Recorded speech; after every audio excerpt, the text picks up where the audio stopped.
But what we know is that, number one, an executive order does not supersede the Constitution, state or federal laws.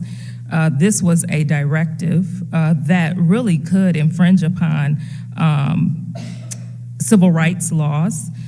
We also know that just calling something illegal does not make it illegal, because we have teachers right now, educators, who are thinking that it is illegal, or being told that it is illegal to teach about our history. And our AG, Attorney General Nessel, has come out and talked about what is considered illegal and unlawful. Something coming out of the president's mouth or being inked on a piece of paper does not make something a law and unlawful. Just looking at some calls to action. So these things have been thrown out into the air. They're being challenged in court. Many of the challenges our state, through our Attorney General, has signed on to. Superintendent Rice has issued guidance to the field, to Superintendent Jones and his counterparts, as well as hopefully boards have seen that guidance. And again, this guidance pertains to undocumented children, immigrant children. It pertains to indoctrination or curriculum, and there's been a few others that have been addressed through the legal system and through this guidance that has been provided through Michigan Department of Education.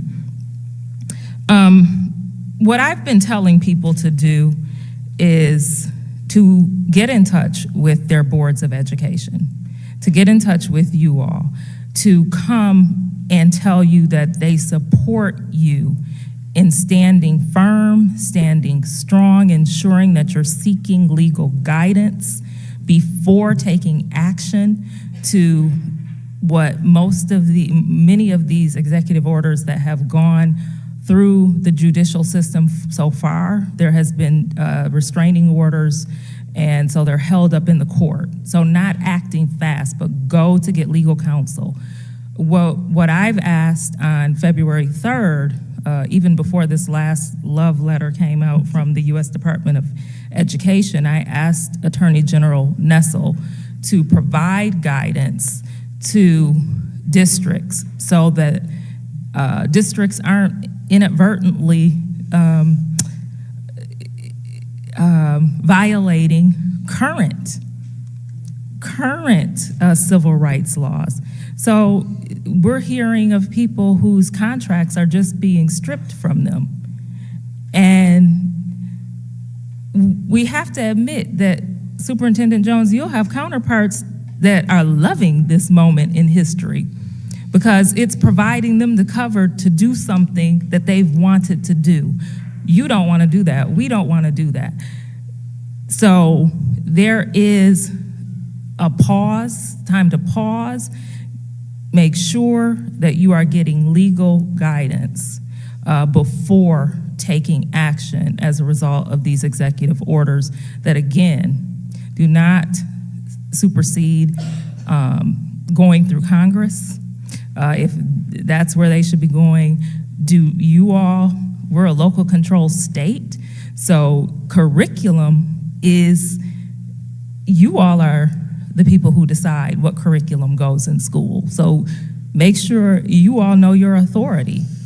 And so Dr. Rice also put out guidance and a letter, and also tagged to that a legal opinion that set precedent as it relates to our immigrant children, that they belong in our classrooms. They have a right to be in our classrooms, and you all can stand on that guidance as well. And so, you know, outside of seeking legal protection and clarification, think about resolutions that you all want to pass that speak as one unified body on how you stand on these issues.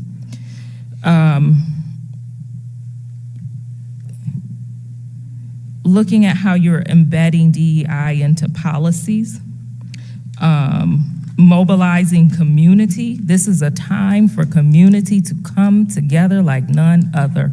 This is a time that we have to set aside the differences and come together and work together, hosting town halls.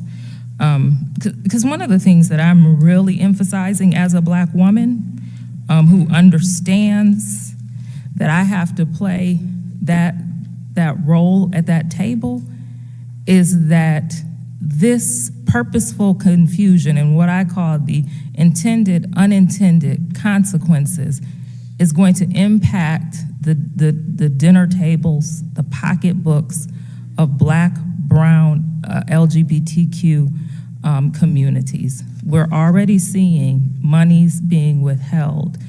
There's a list that's going around that shows like the list of words that you don't want to be affiliated with. Some of us, it's hard for us to unaffiliate ourselves with. You know, number one, if you're working in a community that's predominantly Black and brown people, you're going to be servicing those people. So there is the purposeful confusion with what diversity, equity, and inclusion is.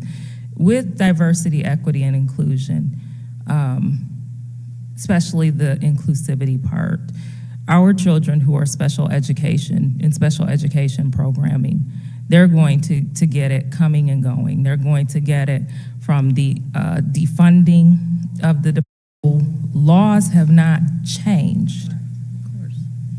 Thank you.